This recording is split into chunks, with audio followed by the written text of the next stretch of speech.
Welcome back. Now in this video, you are actually looking at the dashboard of an Android mobile device. And what we are going to do in this video is we are actually going to do a brief and basic setup of Periscope. Now if you have an iOS device or an Apple device, the setup is going to be just the same, except you'll be doing what I'll be doing on your Apple device. Now what you'll need to do first is you'll need to find your store. And in this case, since we're using the Android, we're going to need to find the Play Store. And in this particular case, we're looking at the Android device and we want to find the Play Store. Now obviously, if you're using the iOS device, you're going to be looking at trying to find the iTunes Store. So we're going to log in to the Play Store.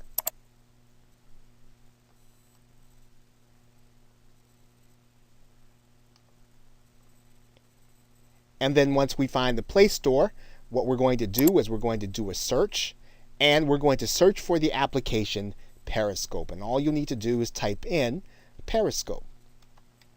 And when you see the symbol for Periscope, you'll see it come up on the search. All you'll need to do is to click or to touch Periscope. And when you do that, then the Periscope application is going to come open on the Android device or your iOS device. Now, what's important to note is that there are certain levels of Android device that will not take the Periscope application.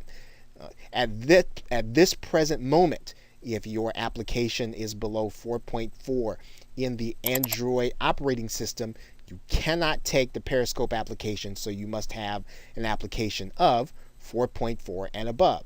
Now in this particular case, I already have the Periscope application installed. Therefore, if you see a button and it says that you have the ability to install, you'll want to go ahead and click the install button. And Periscope will then install on your mobile application. If you do not see this, you'll typically see a message that says that Periscope is not compatible with your device, and you'll need to make sure that your operating system is upgraded so that you'll be able to take the Periscope application. Now once you've actually installed the Periscope application, you'll then want to click open. Now you are going to come to a screen that looks similar to the one that you're looking at right now. And if you have a Twitter account connected to the application that you're using, you're going to be able to log in with that Twitter account to connect it to Periscope. If you choose not to use a Twitter account, you can actually use a phone number in order to log in to Periscope and set up your account. Now in this case, I'm going to go ahead and click the account that says log in with Twitter.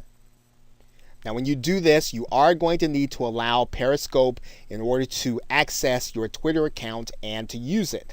Remember that we talked about the fact that this application is very closely aligned with Twitter.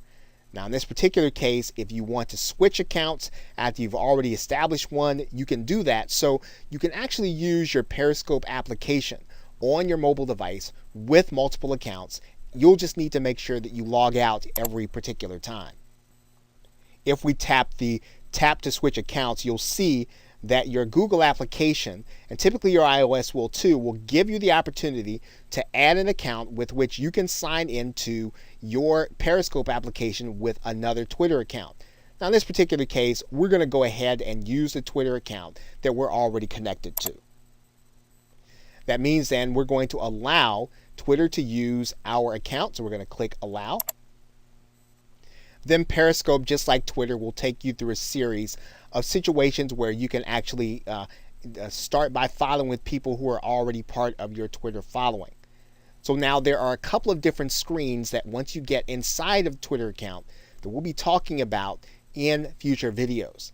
Now we just want to take a brief tour, and we'll expand on that tour in a future video, but you'll be able to see a global list of streams that you can actually watch. And you'll need to do that by tapping the View Global List. And then you're going to see other places where there are actually streams that are going on. You can also go to this tab where you can actually connect with some of your Twitter following, as well as other people who are already on Periscope. Now, important to note that when you go and you tap on the global list, you're going to see a little tab there in the right-hand corner. If we click that tab, what's going to happen is you're going to see a number of streams that you can actually join and actually listen to. Again, we're going to be talking about this in future videos, but that's a basic getting started inside of Periscope. Okay, so with that, thanks, and I will see you in another video.